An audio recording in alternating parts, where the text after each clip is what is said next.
guys, welcome back to Author Journey.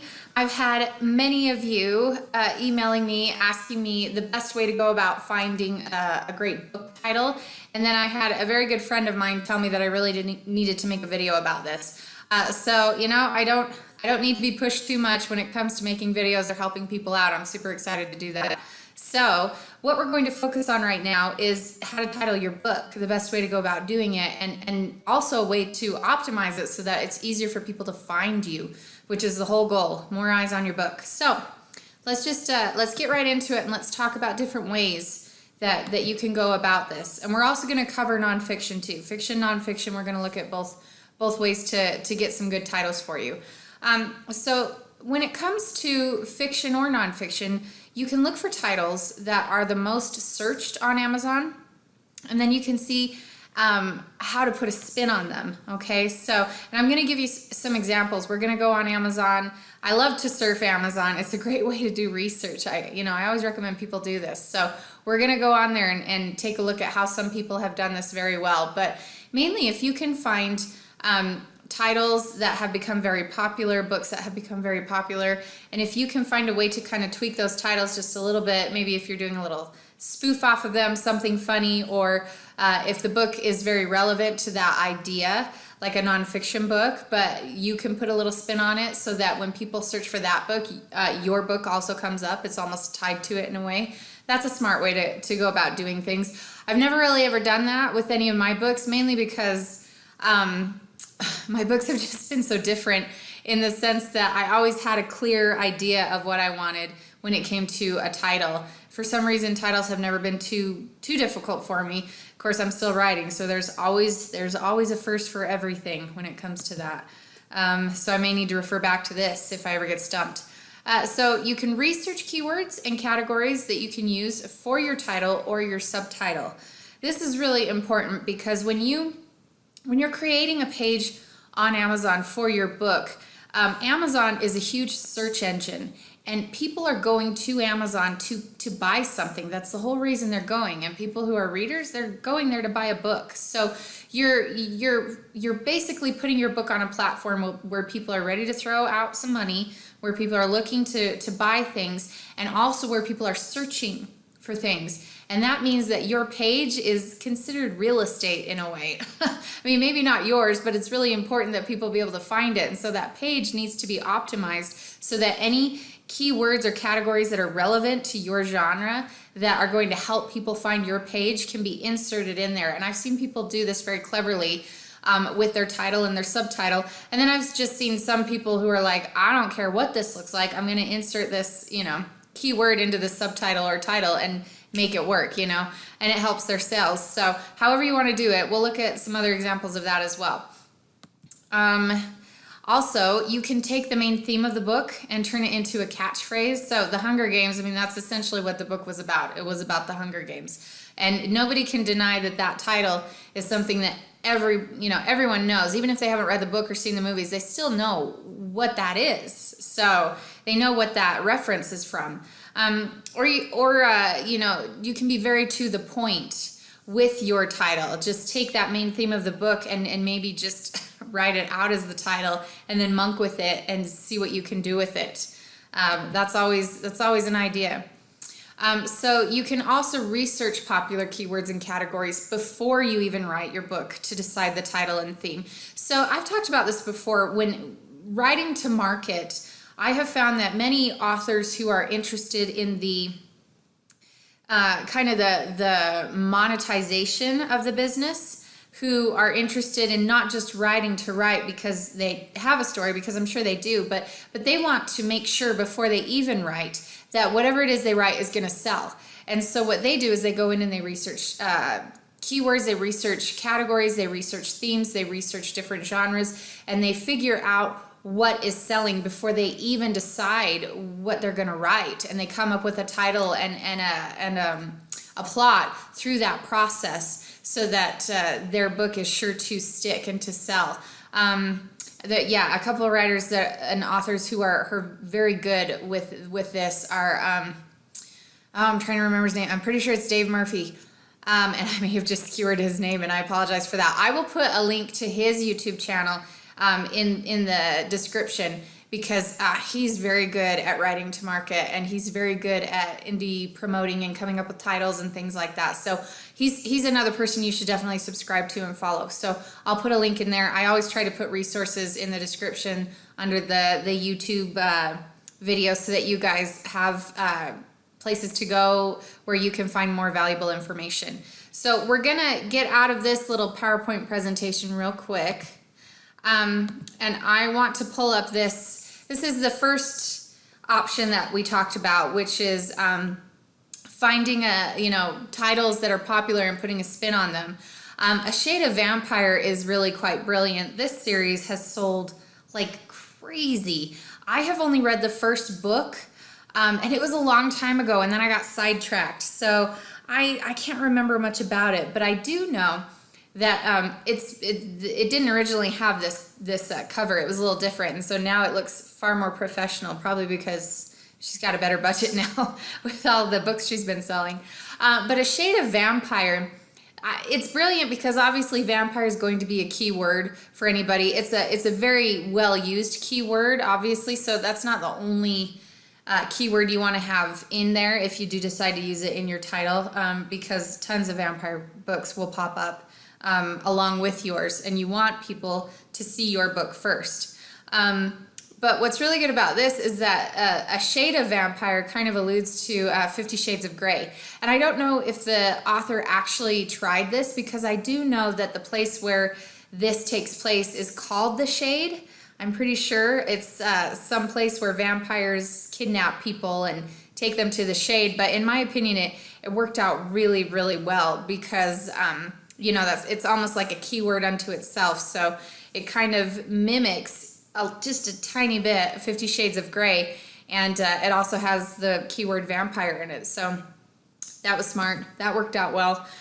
This I really love this so much. This is a kid's book that I think is clever. It's called Diary of a Minecraft Zombie, Book 1, A Scare of a Dare, an unofficial Minecraft book.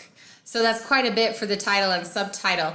But there are two really popular themes going on here, and that is Diary of a Wimpy Kid, which they've taken a little bit of that title and put it in here. And then Minecraft is super huge. You Google that, people are gonna look up that. So that's a great keyword right there. And then zombies are really popular too. So this person has managed to take three things and combine it all into one for this title, and they've made this title extremely just keyword rich in a sense. And so anyone looking for Diary of a Wimpy Kid, they're probably going to see this pop up too. Anyone looking for Minecraft books, they're probably going to see this pop up. Zombie books, and it's ranked really well. It's got a lot of great reviews. So they did a pretty good job with this title. Another thing I wanted to show you is just going into the search engine. You can actually type in things concerning your genre and just see what pops up. So when I type in young adult, young adult books pops up, young adult books bestsellers, but I kind of want to get into the genre. So I'll type in urban fantasy. That's clearly being searched quite a bit. So young adult urban fantasy, it's a keyword I want to have in here. Well, that's cool. Stranger Worlds. I'm in that box set. I had no idea that was gonna pop up. That didn't pop up the last time. So what I want to show you here, this is a box set that My Fair Assassin is in. And I'm doing this with a lot of other great people, and we just have it for free, just so that we can get more exposure. This is yet another example of a collaboration. I'm not going to go into that. I've gone into it in other videos. But basically, we took this right here, a young adult urban fantasy collection. That's a keyword right there, and we put it into the subtitle. So that's a smart way to go about labeling your book, and also making it easier for people to find you on Amazon, or even when people are Googling young adult urban fantasy. But you see how that popped up super duper quickly, like right at the top when you type in young adult urban fantasy. So that's really exciting. I didn't even know that was up there. Okay, so then you kind of scroll down and you can look at different, so a free young adult paranormal romance. I know that young adult paranormal romance, that's a key phrase right there. Keywords that you can put in here. Now, I know that some of you are saying that kind of kind of an icky title. And I get where you're coming from, because as an author, you want the title to be really cool and not something that is just so bland and blatantly obvious. Like we're obviously just filling this with keywords and categories. But most of the readers that I have talked to, when I've asked them about how that hits them, they don't even notice. They don't care. They actually like that it's labeled like this.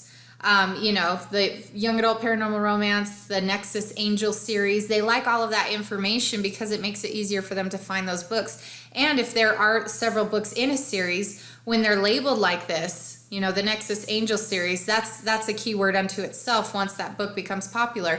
And then they can find the other books in the series because they link it to this one. So it's a good way to go, I think. Much like me, that's funny, a young adult novel of the Awakening series. So they put the type of series that it is. The title of the series is right there. The type of genre, a young adult novel.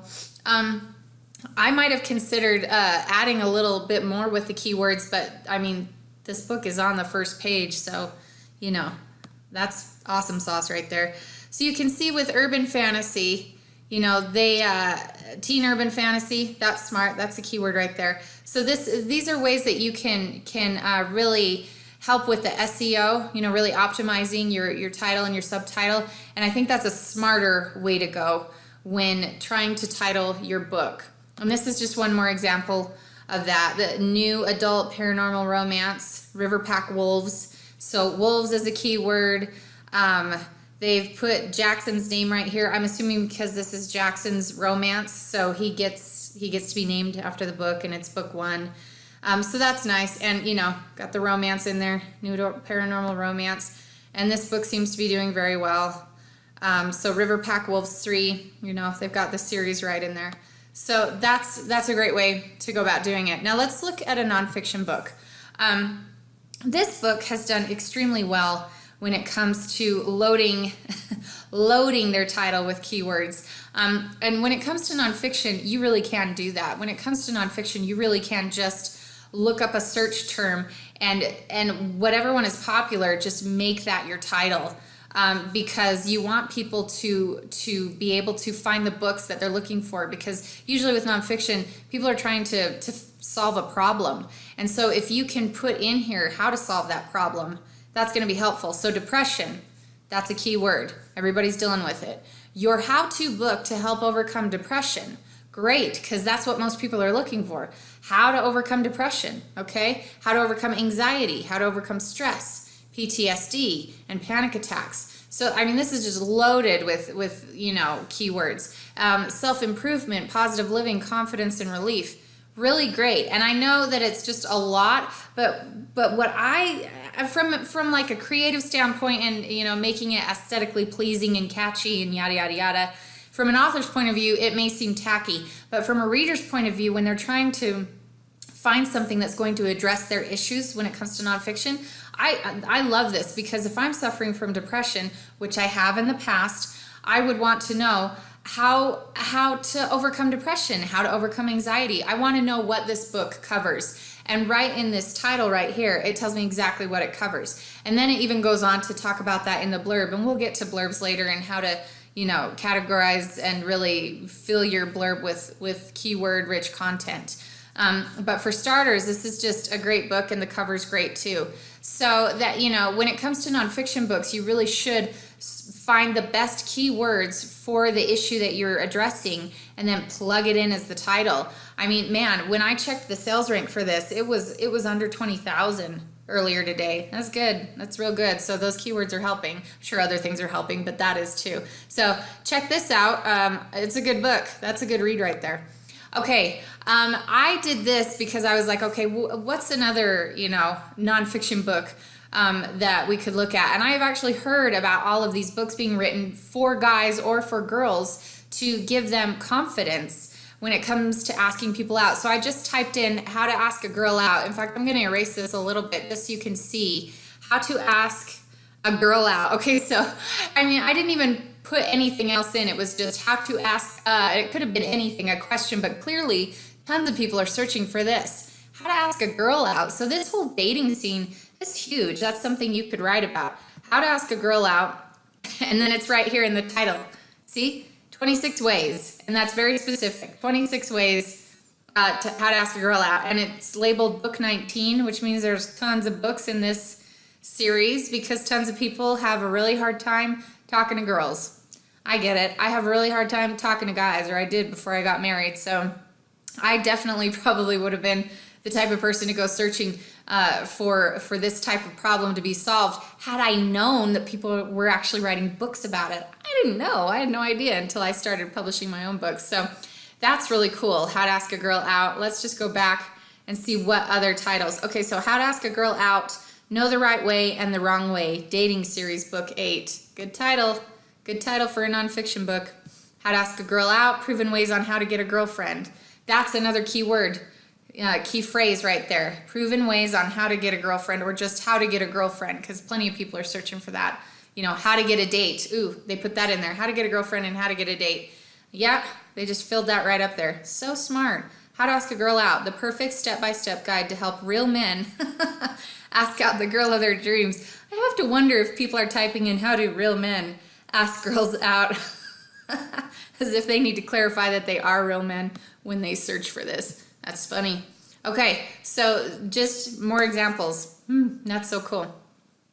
And then I wanted to show you this because I was talking about how you can also use, you know, take the theme of your book and just make it a catchphrase like the Hunger Games, or just be very to the point, very specific, and make it just kind of like you think about it, trapped in a video game. That's such a weird title, but that's exactly what the book is about. Trapped in a video game, book 1.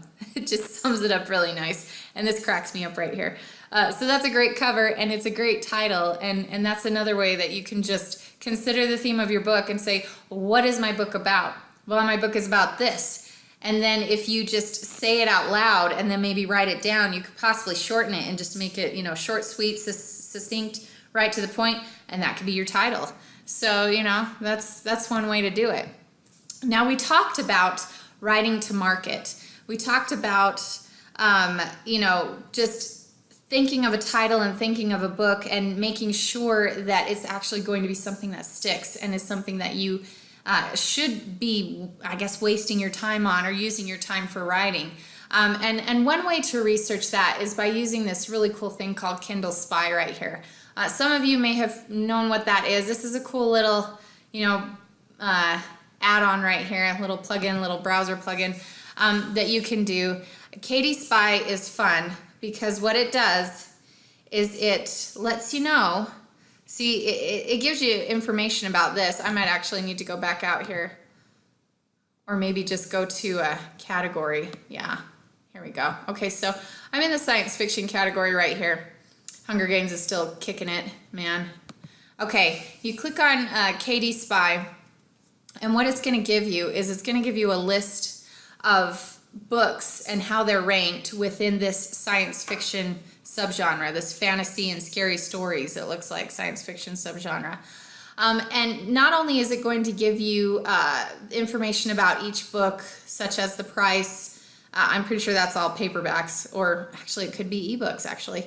The sales estimates, the monthly revenue, how many reviews each book has. It's going to give you the sales rank, so you can see what your competition is like. But it comes down here and it gives you 3 key points that helps you know what category you should pick. It says this, when it's green, when you got green lights, that's pretty good. This category is very popular and books here have good sales volumes. Awesome. The revenue potential in this category is very good. Sweet. Caution, there is some healthy competition here. Well, yeah, if you're going against the Hunger Games, faux show, that's going to be a healthy competition. But it isn't a red dot. Red dots are kind of like a no-go on that one. But what you can do is you can take a look at all these titles, and you'll see that they're under this very broad science fiction niche right here. So obviously science fiction is going to be a keyword or a category that you're going to want to include, but you're also going to want to narrow it down just a little bit. Take a look at these titles, see if you can maybe move them around, rewrite them, make them fit a little bit better. And then go back into here to these different subgenres, action and adventure. Maybe science fiction, action, and adventure is selling really well, and you could right to that market and find some titles in here that would be super good. So we'll just click on this again and have Katie Spy rank it once more. And you can see different books in here. The Neptune Project, Journey to Star Wars, the Prometheus Project. Okay, so you see all these different titles, what they're doing with their titles, what their sales ranks are, what kind of competition you'd be dealing with. So, okay, so this is great. Popularity, great. Potential is great. The competition is not so bad. So you could do well in this. I find that crazy amazing since you're competing with the Hunger Games, but probably you could at least make a first page ranking, especially when you come up here. If you can, usually you can easily make it when you're, your sales rank is around 10,000. That's not too terribly hard to hit with paid books if you're doing things the right way and optimizing things the right way. What I want to do is just kind of also look at some other subgenres. Let's go to immersed. Okay. And I want to just scroll down and look at the different genres that this has been categorized under, just so that you can find more keywords. Values and virtues, that's interesting. I have noticed that the books that are teen books are being put under values and virtues because a lot of these books are teaching very important social issues and themes that are needed for teens. We're trying to reach out to teens and help them instill values and virtues for them. So there's social issues, values and virtues, teen and young adult. I just want to click on values and virtues because I've actually used that as a keyword. I've never put it in my title, but I've actually seen people do that. And so you could do that. But it's just interesting research to go in and find different categories. So Fates and Furies, I've read that. Ray Wagner, she's good. That was a good one. Okay. Oh, see, 7 Habits of Highly Effective Teens. Do you see how they put a little spin on that? 7 Habits of Highly Effective People, and they put it to teens and catered it smart. There's another example of that. Okay, so you've got a lot of different, so the category is not very popular and sales volumes here are very low. So you have to consider that. The sales are mediocre, but the competition isn't bad. And probably the competition isn't bad because it's not the best category to be in. So then you might want to consider not necessarily using that as part of your title. But as you can see, Katie Spy helps quite a bit with research. I'll put a link down there so that you can look into Katie Spy because it's not just helpful when it comes to figuring out what kind of keywords and categories you could possibly include in a title, or what you should write about, but it also helps you figure out where you should put your book that you've already written. And so I'll put a link to that, and I'll probably do another video that goes more into depth on Katie Spy and how it can help you. So once you have done all of this stuff, or once you've looked at all these different ways and you've picked a way to get your title, then kind of the question is, and I hope you can see this. If you can't, I'm just going to read it. Your next steps are going to be to create 3 to 5 titles. And you kind of want to do a search for each one just to make sure that you're not dealing with repeat titles. So once you've come up with a few different titles, working titles, you don't have to be attached to them just yet. Type them into Amazon, type them into Google. Make sure that there aren't like a ton of books, or even 5 books that have the title you have, because The Healer, there are a lot of titles, there are a lot of books called The Healer. This was obviously I titled it before I knew better, so live and learn. So make sure that your title is still fairly unique enough that when people go to search for your book, they're not pulling other books up. And then survey your mailing list, survey families, friends. If you have a street team, ask them which titles they think would be best. Just give them anywhere from 3 to 5 titles that you've come up with. Ask them to vote on them. Do a fun little giveaway that, if you vote for this, and you choose the winning title, then you'll get a $5 Amazon gift card. Something fun, something to get people excited and involved, and to thank them for helping you to pick your title so that you can narrow it down to one. It's great to get people involved. It helps to have outside opinions looking in to see whether or not your title is searchable, whether it's marketable, whether it works with your book. And then it's nice to see how that title hits people and what works for readers. So just a little field research there. That's basically all I have for finding good titles, whether through fiction or nonfiction. If you have a title you're struggling with and you need an opinion, you'd like one, I'm happy to help you. Just, type in something or message me, whatever you want to do, and I can try to help you with that. And if you liked this video and you thought it was helpful, please like it. Please subscribe to the channel if you're new. Make sure you comment and be sure to check out the resources that I put here for all of you. And that's pretty much it. We will talk to you guys later. Have a great night. Bye-bye.